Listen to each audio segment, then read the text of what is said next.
जो समझ में नहीं आया तुमने उसको कहीं लिखा? डायरी में, ऐसे पन्नों में नहीं, पन्ने गायब हो जाते हैं। अभी क्या समझाया? अगर तुम स्पाइरल करते हो ना अपनी कॉपी और ना करो तो ये पन्ने कहाँ चले जाएंगे? अरे जीवन का नियम ही बंधन है, जो बंधा नहीं है वो उड़ जाएगा। पतंग भी तब तक ऊंचाई प्राप्त करती जब तक वो डोर के साथ बंधी हो, और जिस दिन वो डोर टूट जाती है ना, पतंग पता नहीं कहाँ चली जाती है हवाओं के साथ। तो जीवन में तुम्हें लगता है कि बंधन खराब है, तो बंधन बड़ा जरूरी, तो पहले तो कागज को बांधो। पहली बात, किसी डायरी में लिखो। और दूसरी बात, हम अपने आप से बहुत ज्यादा एक्सपेक्टेशन करते हैं। मैंने अभी बताया कि पढ़ो, मैंने नहीं आता, इस प्रक्रिया में हम सीखेंगे। जैसे मान लो आपको क्या नहीं आता, पहले हमें यही नहीं पता कि हमें क्या नहीं आता है। सबसे बड़ी दिक्कत तो हमारे साथ यही है, हम ये जानते ही नहीं कि हम क्या नहीं जानते हैं। जिस दिन हम ये जान जाएंगे उसी दिन हमारी जानकारी पूरी हो जाएगी। तो आपको ये पता चला ना आपको क्या नहीं आता, इससे पहले बस यही तो ज्ञान की शुरुआत है। जिस दिन आप ये जान जाओगे मुझे जानना क्या है, उसी दिन आप आगे बढ़ जाओगे। अब मैंने कहा पढ़ो, अब तुम्हें ये तो पता है कि 370 कोई चीज हुई है। कुछ तो ये पता चला कि जम्मू कश्मीर में क्या हुआ था, कुछ तो ये पता चला था, डिबेट चल रही है। आप लोकसभा की डिबेट सुनिए, अमित शाह की डिबेट सुनिए, मनोज झा की डिबेट सुनिए, कि हुआ क्या था। लोग कहते हैं कि भाई नेहरू जी यूनाइटेड नेशन लेके चले गए थे। तो आप कल अमित शाह का स्टेटमेंट सुनिए कि यूनाइटेड नेशन के किस भाग में वो लेकर गए, किस एक्ट में लेकर चले गए थे। वहां नहीं लेकर जाते तो समस्या इतनी बड़ी नहीं होती।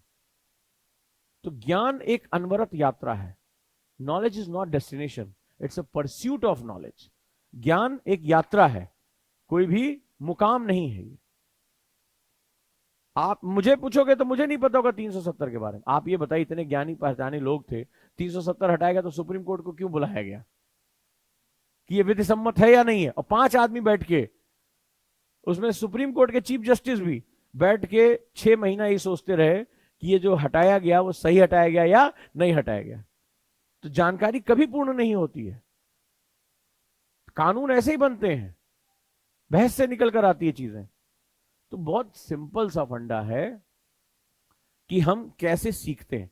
अब आज मैंने अभी बताया ना कि संसार माइंडसेट का है। अब जरा तुम दो तरीके से सोचो। तुमने ये सोच लिया कि मैंने पढ़ा और मुझे ये चीज नहीं आती है, और तुम्हें इसके लिए एक अंदर से घबराहट महसूस हो रही है। तुम थोड़ा सा माइंडसेट चेंज करो। सिर्फ पूरी दुनिया माइंडसेट की है, देखने का नजरिया। कि कल तक तो तुम्हें 370 के बारे में नहीं पता था, कल तक तुम्हें पता ही नहीं था संविधान पीठ क्या होती है।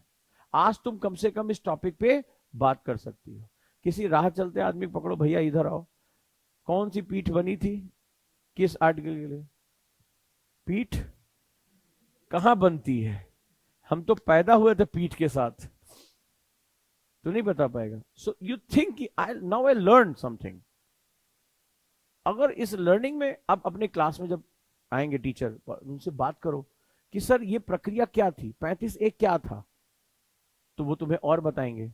और अगर सबको ये नॉलेज कंप्लीट होती तो मुझे बताओ सुप्रीम कोर्ट की पीठ को बैठना पड़ता? एक कानून पास हो गया, राष्ट्रपति की मुहर लग गई, वही हमारे संसद के हेड है, हो जाता। लेकिन वो कानून सही बना नहीं बना, और इतनी लंबी बहस चली, इतने बड़े बड़े दिग्गज वकीलों ने बहस की। आप कपिल सिब्बल के वीडियो पढ़े, आप सुनिए क्या क्या आर्ग्यूमेंट्स दिए गए। यानी वो भी नहीं जानते कि सही है कि गलत है। यानी अब मान लो कल को कोई और गवर्नमेंट आ गई, वो फिर से रीस्टैब्लिश कर देगी। तो क्या सही है क्या गलत है? ज्ञान में कभी भी कोई अंत नहीं होता। ज्ञान में कभी कि तुम ये जान जाओगी तो पूर्ण है, नहीं। इसमें लगातार जानते रहने की प्रक्रिया ही ज्ञान है। ज्ञान यात्रा है। और एक छोटा सा एग्जांपल देता हूं कि रावण महाज्ञानी था, महाज्ञानी था, महापंडित था। तो जब राम ने तीर मारा मृत्युशैया पे, तो पूछा, राम ने स्वयं पूछा भगवान ने कि यार तुम महाज्ञानी, महा पंडित, महर्षि जो है पुलस्त के तुम नाती, मामूली बात नहीं है, महर्षि थे वो, तो तुम मुझसे दोस्ती कर लेते तो मैं तुम्हें जीवन का दान दे देता, तुम्हें तब भी जो है वो मुक्ति मिल जाती, पुण्य मिल जाता, ईश्वर की शरण में आए हो, जैसे विभीषण आया वैसे तुम भी आ जाते। तो रावण ने क्या उत्तर दिया, जानना तुम्हारे लिए जरूरी है। बोला राम की मित्रता करता तो रावण को स्वर्ग तो मिल जाता, लेकिन इस ज्ञान के अहंकार से मुक्त नहीं हो पाता। मुझे जीवन से मुक्ति नहीं चाहिए थी, मुझे इस ज्ञान के अहंकार से मुक्ति चाहिए थी। इसलिए मैंने राम से शत्रुता की कि मेरे साथ साथ मेरे उस ज्ञान का अहंकार भी नष्ट होना चाहिए। ज्ञान एक यात्रा है, ये कभी भी अंत नहीं है। जब ज्ञान अपने डेस्टिनेशन पे पहुंच जाता है तो मनुष्य प्राण ही छोड़ देता है अपने। तो हमें क्या करना पड़ेगा, आप माइंडसेट चेंज करिए कि आज के न्यूज़पेपर में जो भी चीजें आई हैं, क्या एक अधिकारी के तौर पर ये तुम्हारे ऑफिस का मैनुअल है, वो तुम्हारा ऑफिस है, आज से वो कुर्सी तुम्हारी ऑफिस है, फील लाइक इट। क्या मैं अपने ऑफिस के मैनुअल के बारे में पूरी जानकारी है कि नहीं? रोज इसी माइंडसेट के साथ आया करो। न्यूज़पेपर आज से उसको बोलना ही बंद करो, बोले मेरा ऑफिस मैनुअल है। तो तुम किसी ऐसे सेक्रेटरी को पसंद करोगे जिसको नहीं पता उसके ऑफिस में क्या हो रहा है, उसके जिले में क्या हो रहा है, उसके राज्य में क्या हो रहा है? नहीं ना। तो सेम तुम्हारे साथ है, सिर्फ ये माइंडसेट चेंज कर लो। अब आज तुमने कितनी खबरें पढ़ी? 5 पढ़ी। क्या तुम्हें कल इनके बारे में पता था? नहीं। हम आज से, कल से तुम्हारे पास आज 5 जानकारियां ज्यादा है। और किसी अनजान आदमी से जो आईएएस की तैयारी नहीं कर रहा, उससे पूछो तुम्हें इस जानकारी के बारे में, नहीं मैं नहीं पता। तो आज तुम उससे आगे हो कि नहीं हो? अब मेरी ये बात सुनकर तुम्हें कैसा लग रहा है? अच्छा लग रहा है, because this is the game of mindset. हमने अगर अपना माइंडसेट सही कर लिया तो हमें अपनी हार में भी जीत दिखाई पड़ेगी। और अगर माइंडसेट हमारा सही नहीं है तो संसार का समस्त सुख लाके देते तुम्हें उसमें भी निगेटिविटी दिखाई पड़ेगी। समस्त सुख, मैंने यही 24 वालों को कहा। मैंने कहा मैं जब इतना टाइट हूं, सर के ऊपर बैठा हूं, शेड्यूल दे रहा हूं, तब तुम्हारी स्थिति यह है कि तुम्हारे निगेटिव मार्किंग आ रही है, निगेटिव में नंबर आ रहे हैं। तो सोचो किसी और संस्थान में होते जहां कोई तुम्हें देखने वाला नहीं है, उजांक नहीं है, तुम कितना नीचे चले जाते। यहां पकड़ पकड़ के बुलाया जाता है कि क्लास में आइए, अटेंडेंस होती है। बाकी संस्थानों में तो फीस देने के बाद तुम जिंदा और मर गए, किसी को कोई खबर नहीं होती है। तो यहां हो रसातल में हो, और कहीं और होते तो कहां चले जाते, इसका अंदाजा लगाओ। जिंदगी में लौटना मुश्किल हो जाता। तो ये फर्क, ये माइंडसेट का गेम है। तो लर्न इट। जब इसको पढ़ो, हाँ मुझे जानकारी है, आज भी एग्जाम देने जा नहीं रहे हो कि कल जा रहे हो एग्जाम देने, इस सीखने का आनंद उठाओ। हम लोगों के साथ दिक्कत ये हो जाती है कि हम सीखने का आनंद नहीं उठाते। जिस दिन तुम्हें सीखने में आनंद आने लगेगा ना, जब ये रीडिंग क्लब में किताब पढ़ने में मजा आने लगेगा, जब तुम इसको किताब की जगह मैनुअल कहना शुरू कर दोगे, मेरी फाइल कहना शुरू कर दोगे, और ये तुम्हारी बातचीत में आ जाएगा, उस दिन तुम्हें मजा आने लगेगा।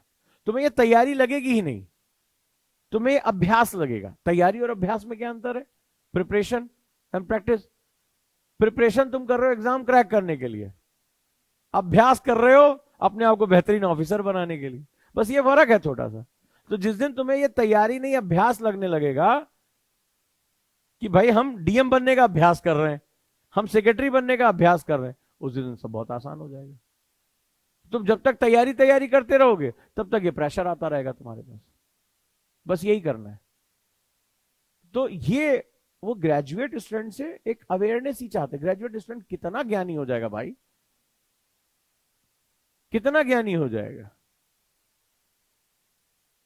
तो वो क्या होता है, क्योंकि ज्ञान आता है तो अहंकार आता है। रावण यही बता कर गया कि ज्ञान आएगा तो अहंकार आएगा।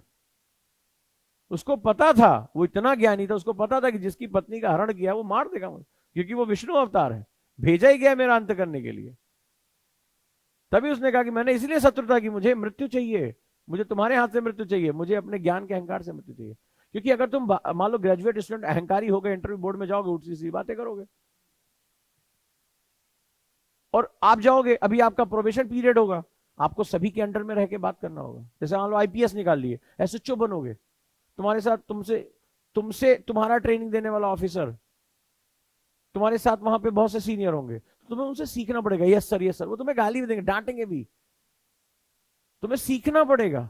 अब हाँ मान लो तुम्हें बहुत अहंकार हो गया, फिर दूसरे से तीसरे साल नहीं पहुंचोगे, लपेट के खत्म हो जाएगा तुम्हारा मामला, लपेट के मामला तुम्हारा खत्म हो जाएगा। सो तुम्हें वहां सीखते रहना पड़ेगा अपने बॉस से। बॉस गुस्सा है तब भी बर्दाश्त करोगे, उल्टी सीधी बातें बोल दी मुस्कुरा के, कोई बात नहीं, अरे कोई बात नहीं बॉस। ये पर्सनालिटी ट्रेट्स होते हैं। वहां बोलो है मैं बहुत किताबें पढ़ के आया, how dare you to talk. अब बताता हूं तुम्हें डेयर यू, क्योंकि पूरा कैडर सिस्टम होता है। ठीक है तुम्हें ऐसे टास्क पे भेजते हैं, जा तो रहे हो, ठीक। तो तुम लोगों ने नाम सुना ना, पनिशमेंट पोस्टिंग बहुत होता है यहाँ। तो इसीलिए ज्ञान का अहंकार नहीं होना चाहिए। और आप आज से न्यूज़पेपर को इस तरह से पढ़ो कि जैसे वो तुम्हारा मैनुअल हो। पढ़ के देखो, मुझे बताना क्या मजा आया, और हर समय फील करो कि कैसा डीएम बनना चाहता हूं। उसके राज्य में, उसके जिले में जो हो रहा मुझे कुछ पता ही नहीं है। कोई बुढ़िया माई आई बोले वृद्धावस्था पेंशन है क्या, कब हुआ लॉन्च, अरे माई जल्दी बताओ। तुम्हें देखेगी बुढ़िया माँ, सोचो कैसा लगेगा। और तुम्हारी हालत ऐसे ही है इसराइल में लड़ाई हो गई, अच्छा प्रधानमंत्री ने ऐसे बोल दिया, हाँ कब तुम्हारी हालत वैसे ही है। और पता चला कोई नेताजी आया बोले यार माइनिंग चल रही, अवैध खनन चल रहा है, अवैध खनन माइंस मेरे जिले में है क्या, और रुको भूगोल किताब खोल के देखो, ओ तेरे की ये तो मेरे ही बारे में है। सोचो तुम्हारी क्या स्थिति होगी। अगले दिन एक नोटिस जाएगा, भैया कहीं भी इसकी पोस्टिंग करो, हमारे यहां ना करो इसकी पोस्टिंग, इसको कुछ नहीं पता, निर्दोष है एकदम बेचारा। तो you behave like this sometimes. तो अब इसको एटीट्यूड को चेंज करो, माइंडसेट को चेंज करो, ठीक है। अब न्यूज़पेपर में मुझे ये नहीं आता, मुझे वो नहीं आता, ये नहीं, मैंने क्या सीखा इस पर खुश होना सीखो, इस पर खुश होना सीखो। क्योंकि जब आप अपनी अपनी छोटी छोटी उपलब्धियों पर खुश नहीं होगे ना, तो अवसाद ही पैदा होंगे। तुमने कभी सोचा भारत में इतने त्योहार क्यों हैं, इतने त्योहार क्यों मनाए जाते हैं?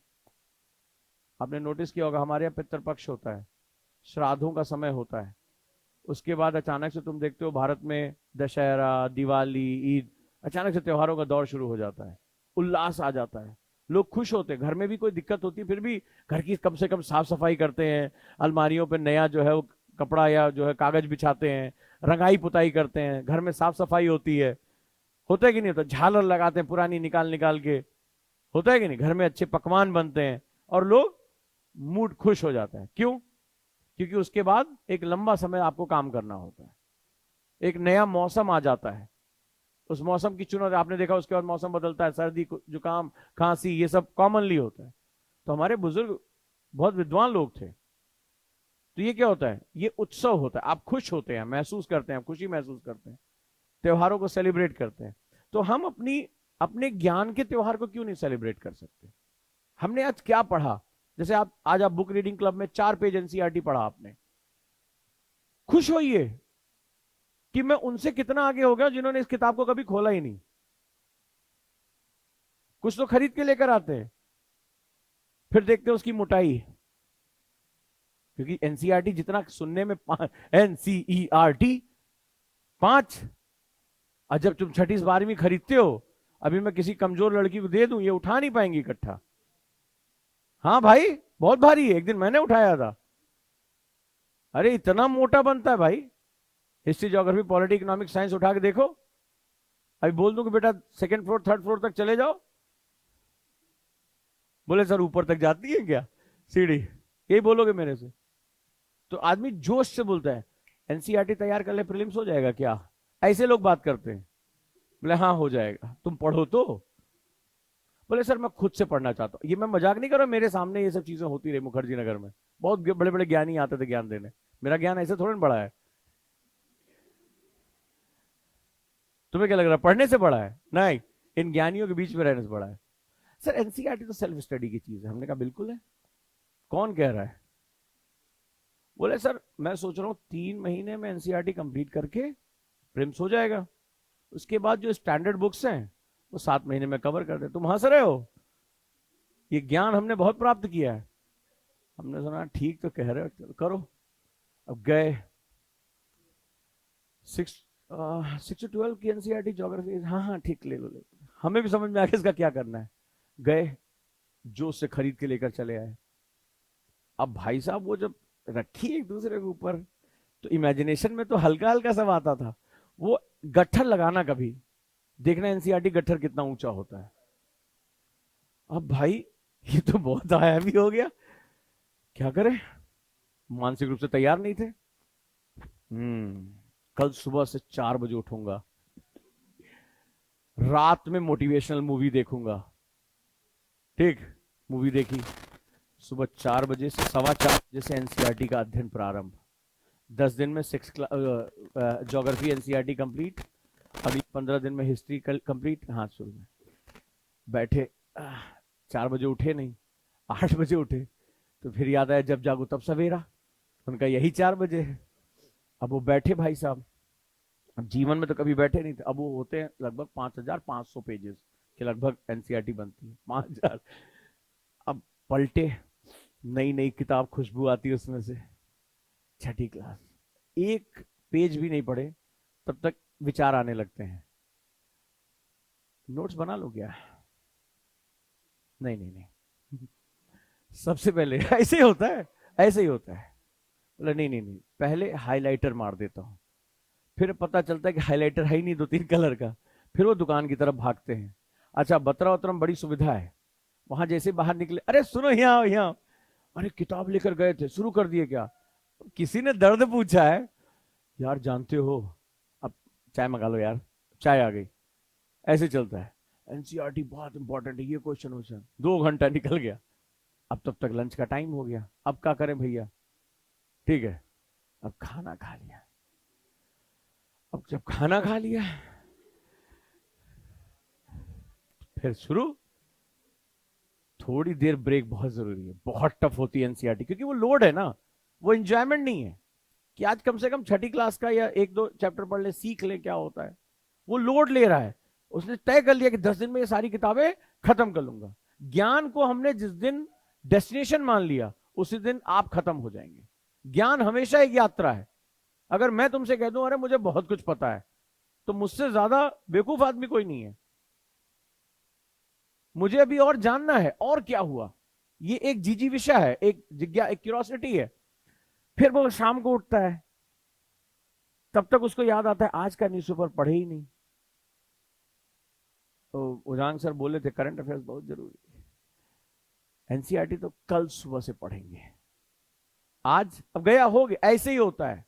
फिर अगले दिन उठे, 2-4 बार कलर किया पहला चैप्टर, फिर ध्यान आया नोट्स बनाऊं कि ना बनाऊं।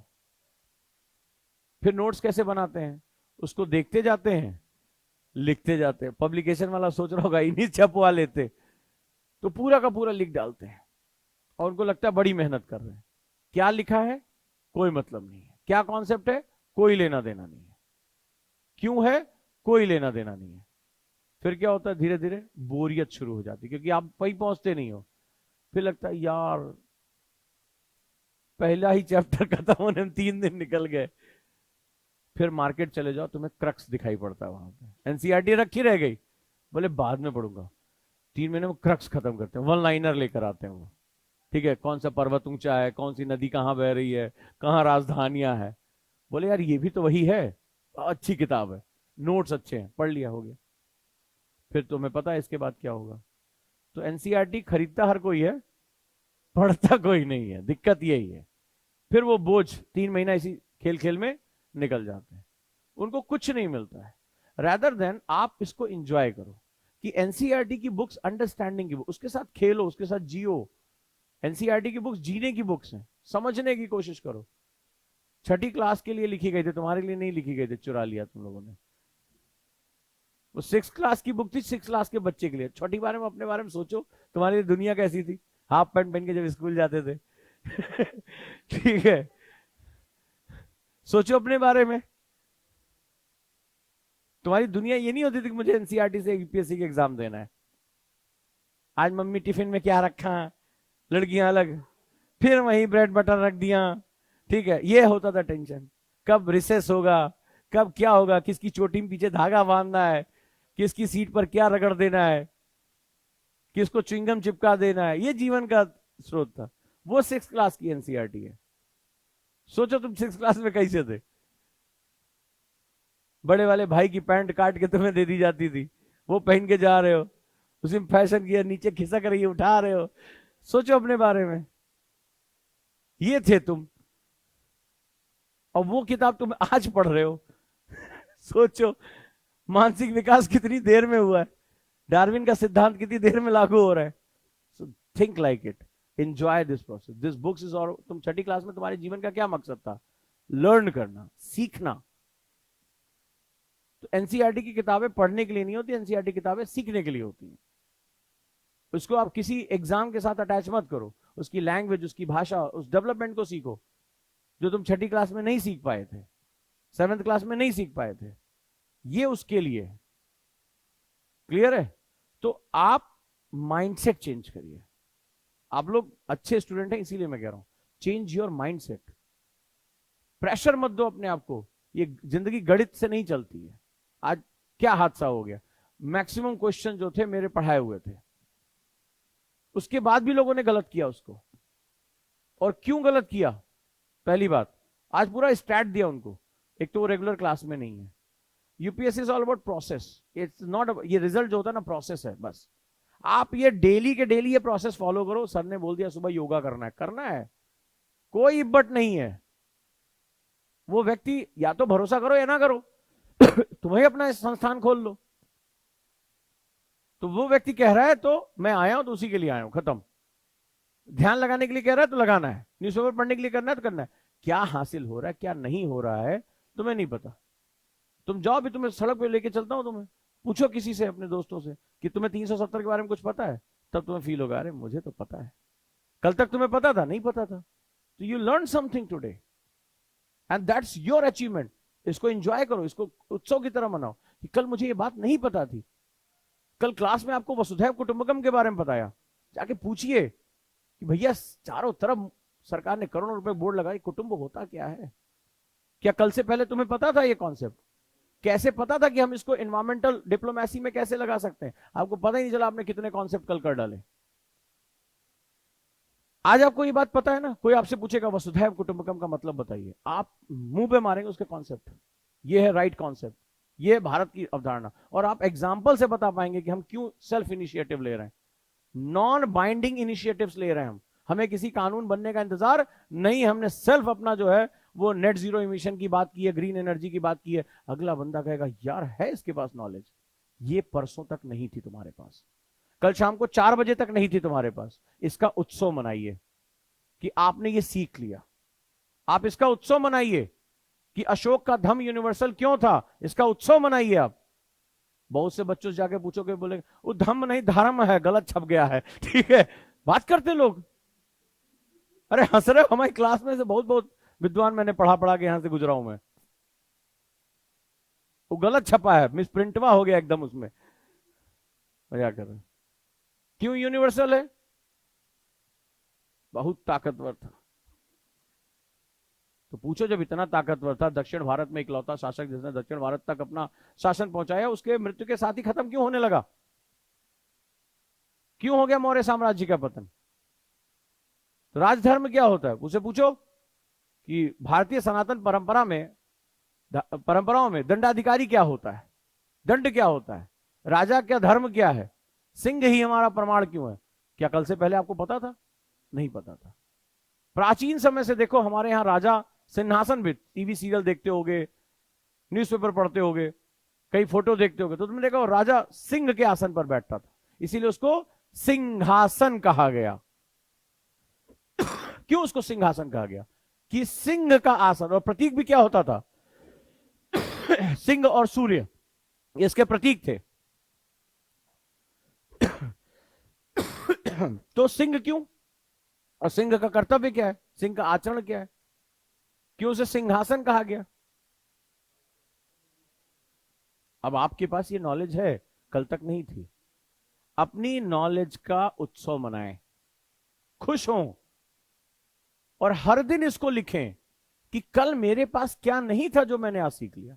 और अगर आप इस बात पे दुखी होंगे, अरे यार मेरे को तो अभी ये नहीं पता, तो जीवन भर कंटाला बने घूमोगे। वह नहीं होता कुछ लोग, ए यार सूरज निकल गया, रोज रोज पूरब से ही निकल रहा है,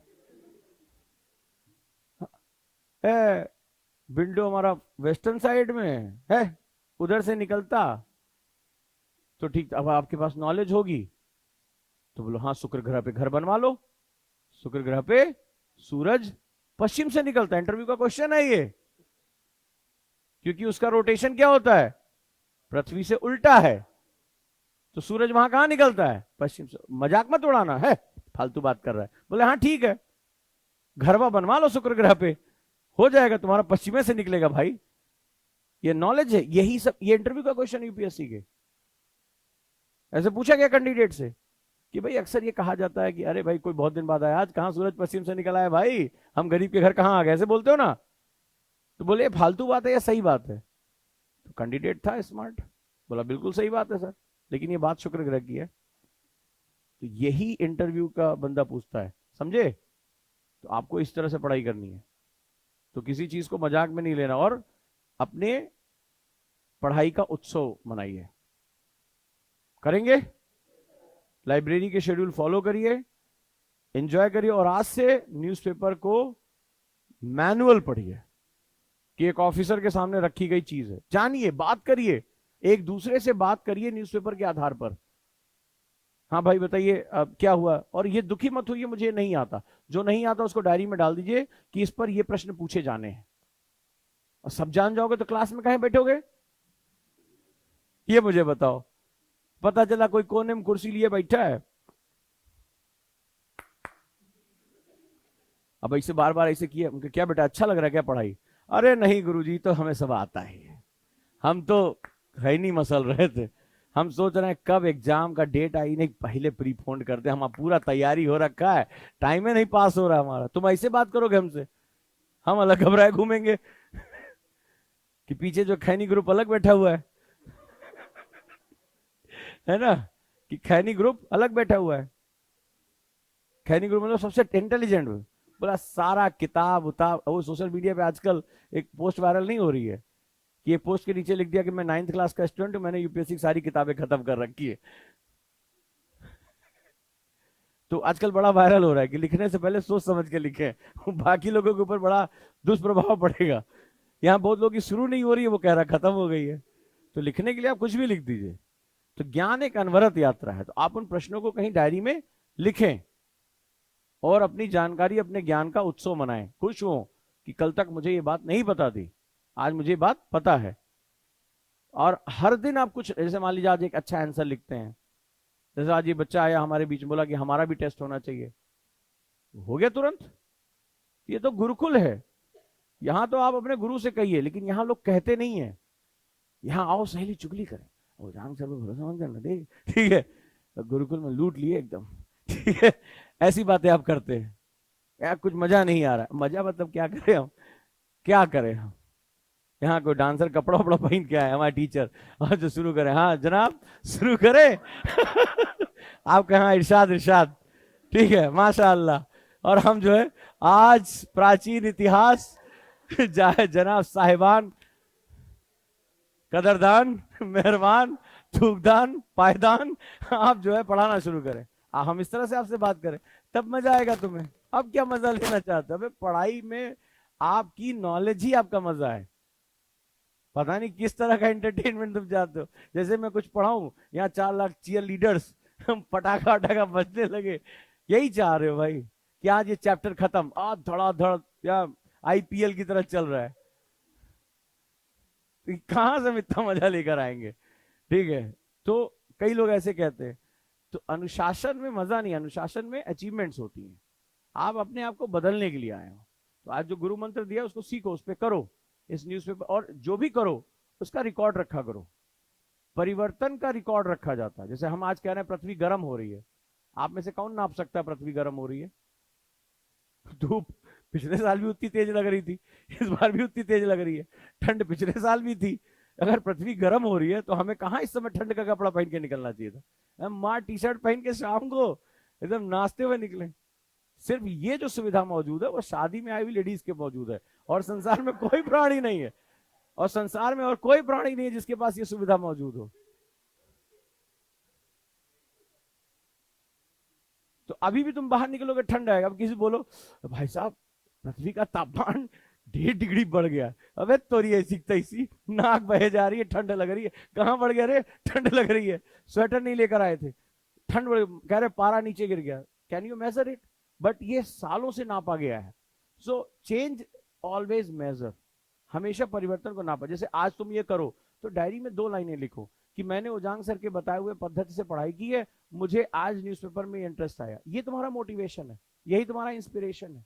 तुम लिखते नहीं हो, याद हो गुरुकुल मैंने कहा था डायरी लिखने की आदत डाल लो, क्योंकि मुझे पता था धीरे धीरे बाहर की चीजें जब आएंगी, आक्रमण करेंगी, तो आपको बहुत नुकसान होगा उससे, आप भटक जाओगे। निगेटिविटी बहुत अट्रैक्ट करती है, याद रखिएगा। एक ही दिन 2 पिक्चरें रिलीज हुई, सैम मानेकशॉ भारत के राष्ट्रीय हीरो, और एनिमल, कौन सी हिट हुई? क्यों? कौन जाके देखे युद्ध वाला, उधर जो फाइट हो रही, फैंटेसी हो रही है, निगेटिविटी हो रही है, कौन हीरो कौन विलन पता ही नहीं चल रहा, धबाधब खून इधर उधर गिर रहा है। इतना तो हम लाल रंग नहीं होली में गिराते हैं, पेटा वेटा वाले और पानी बचाओ वाले आके पीट देंगे कि आप सेव वाटर सेव वाटर, और वहां खून इतना बहा दिया, समझे? यहाँ बंदूक की लाइसेंस लेनी पड़ती है, वो बता रहे हैं कोई बहुत भारी भरकम बंदूक घूम रही है उसके अंदर, हमने सब समाचारों से सारा ज्ञान प्राप्त किया है। तो कौन सी हिट हुई है? हाँ देखो, तो क्या है, लोगों को ये सब चीजें पसंद आती है। तो निगेटिविटी अट्रैक्ट्स, ठीक है? तो आप भी ध्यान रखिएगा, ये आपके साथ भी, आपके आसपास जो बगल में बैठा हुआ कान में मंत्र फूकेगा, अबे यहाँ मजा नहीं आ रहा है। तो मैंने आज 24 वाले बच्चों को बोल दिया कि भाई हमने मुखर्जी नगर में ऑफिस दोबारा ओपन कर दिया है, कहोगे तो वहीं क्लास खोल दो, क्योंकि वहां बहुत मजा है। ऐसी ऐसी सूचनाएं जो मैं क्लास में आपको कह नहीं सकता। तो वो जीवन का संपूर्ण मजा वहीं पर है, सब कुछ, पढ़ाई को छोड़कर जो भी चीजें हैं वो सब कुछ वहां मौजूद है। हमने कहा भेज दे रहे तुम्हें, जाओ वहां जीवन का मजा लो, वहां सारी सुविधाएं मौजूद है, जो भी आप परिकल्पनाओं में जा सकते हैं वो सब कुछ वहां मौजूद है, पढ़ाई को छोड़कर। रहिए, कोई दिक्कत नहीं, हम आपके लिए ऑप्शन है वहां पे। लेकिन ये गुरुकुल है, गुरुकुल की तरह ही चलेगा। क्लियर है? तो अब जब आप पढ़ें तो आप रिकॉर्ड करें, लिखें, ठीक है? चलिए मिलते हैं।